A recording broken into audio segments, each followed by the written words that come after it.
Hey, you're welcome here again. Now it's time to stop filling transition questions on the reading section of the digital SAT. Yes, and in this video, you're going to learn precisely how, right? Before we delve right into the content of today's video, I would like you to take a look at the information you have on my screen right now. That is, of course, the first step to dealing with transition questions, right? Yes. So you want to make sure to learn all the possible transitional words in their various categories. And the list I have here comprises the transitions that have been tested over time, and I mean the past changes on the SAT, right? So learn them in their various categories so that if you have a certain word choice from any category in your option, right, you can tell from your knowledge of the meaning of the words, the transitions in that category, whether that answer is the best answer for you or not, right? So it's important to learn transitions in groups, in diverse categories, as you see them displayed on my screen right now. Yeah. Secondly, you have to understand that there are two broad categories of transitional words, as you see on that slide. You want to take a screenshot of that slide so that you can, of course, make recourse to it as often as you can, right? So there are two broad categories of transitions to begin with. There are the ones I like to call detours, and then there are the ones I like to call straight aheads, right? So your detours or your contrast transitions are the transitional words that indicate to you that there is a drift from a previous idea to a contrasting idea, or from a positive idea to a negative idea, or from a negative idea to a positive idea. Whereas your straight ahead transitions are also called continuous. In other words, they move on from a positive idea to another positive idea, or from a negative idea to another negative idea. In other words, there is no significant drift, right, between both ideas. That taken out of the way. Now, how precisely do you deal with this question? In the first place, you want to understand the information preceding the blank, and I mean the information, the idea you have before the blank. It's important you get what is going on there. You can also determine on your own whether that information is a positive information or a negative information. I think that's the first step, right? Then, of course, understand the information after the blank. Determine also whether it is positive, just like the previous, or negative, like the previous, or whether it is a drift, right? So having understood both ideas before and after the blank, what next do you do? Establish the connection between both yourself. What do I mean by establishing the connection? You want to determine at this point whether they both are continuing ideas, right? Whether one idea moves into the other one in the same sense. Are they saying the same thing, right? Or are they saying different things? Do they seem to be in disagreement, right? Yes. Now, if you're able to determine that they are both saying the same thing, they are on the same page regarding the primary idea of the text, it goes to mean that your best answer should be, I'm sure you can easily guess right now, yes, your best answer should be a continua, a straight ahead transition. However, if you determine that they are both disconnected ideas, both ideas seems to be in disagreement, then it goes to show that your answer has to be a what?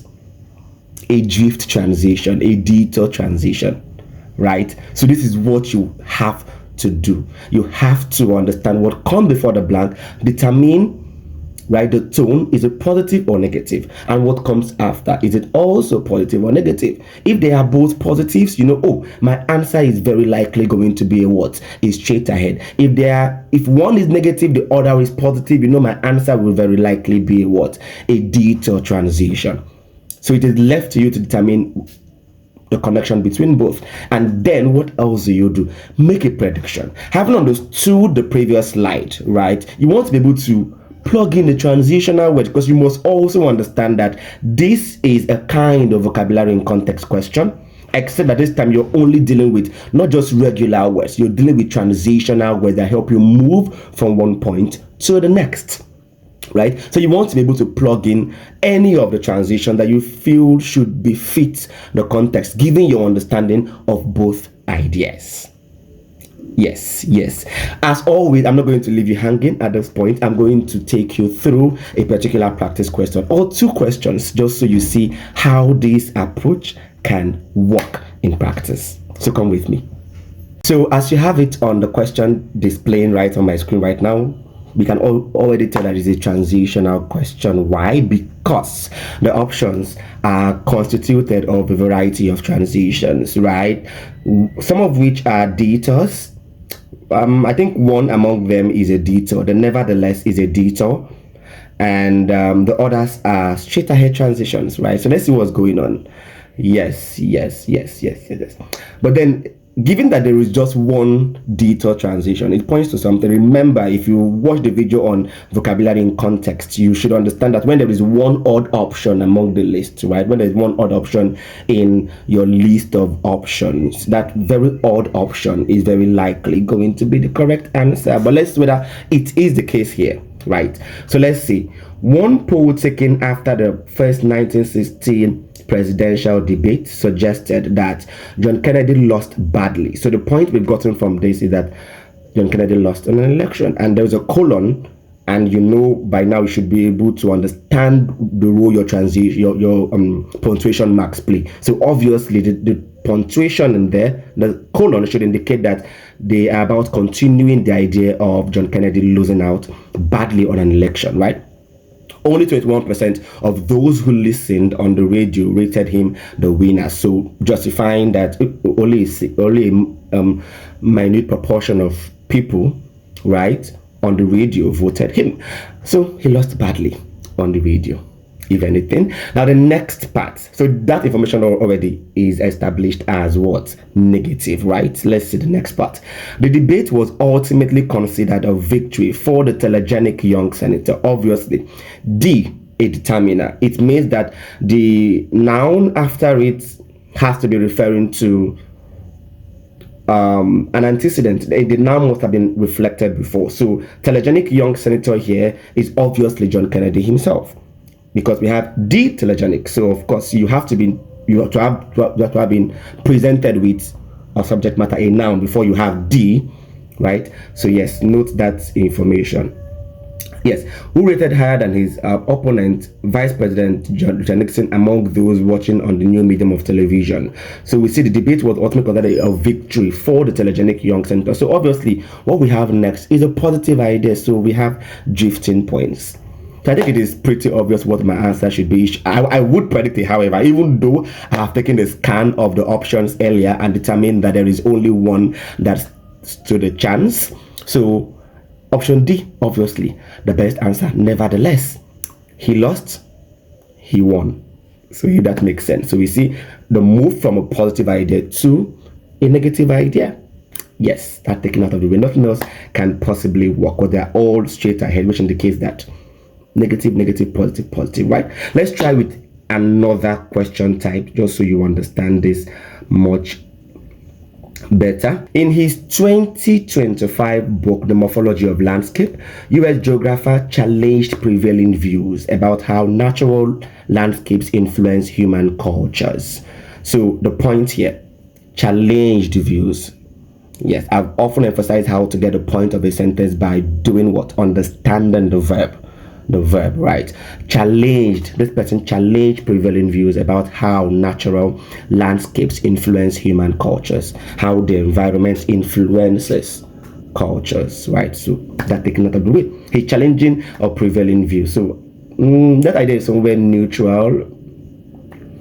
I won't necessarily say it is a positive idea or a negative idea. I would say it's a neutral point, a clear point. Someone challenging a view. The next part. This person, Sora, argued that instead of being shaped entirely by their natural surroundings, cultures play an active role in their own development by virtue of their interactions with the environment. So obviously, I don't think there is a drift. I think this is, if anything, repeating the point of the previous sentence. What we have is that instead of being shaped by their natural surroundings, in other words, he's saying that cultures are not shaped by their natural surroundings.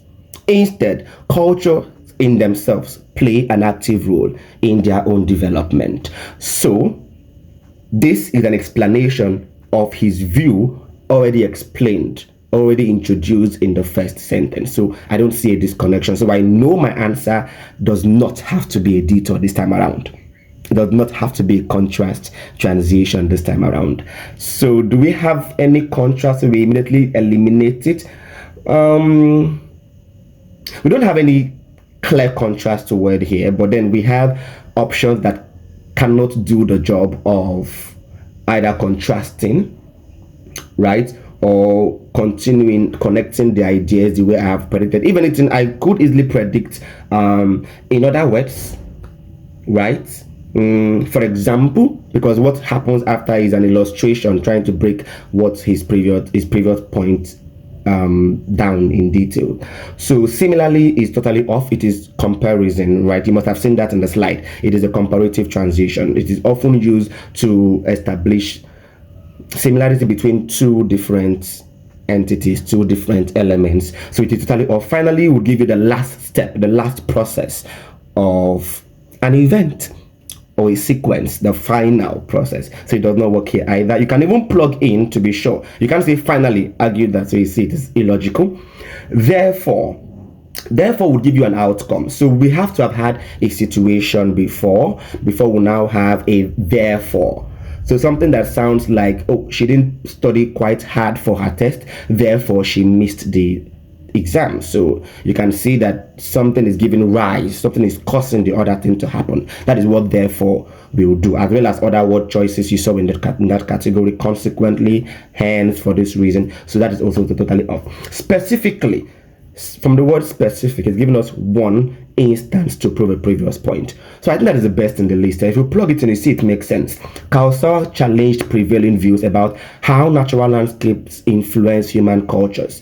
Specifically, he argued that instead of being shaped entirely by natural surroundings. So you see, the next part gives us a specific instance to further explain the previous point. So you see how easy that went, right? Yes. So you want to try this approach on a number of transition questions, and hopefully it helps you gain more confidence dealing with the question moving forward. Until we meet again on another interesting video as this, remember to hit the like button if you enjoyed watching this, and of course subscribe and tell somebody else to subscribe, right? The next diet of the exam is coming up in August, and you definitely do not want to sleep on it. You want to get your hands on all the important resources you could possibly get, as especially this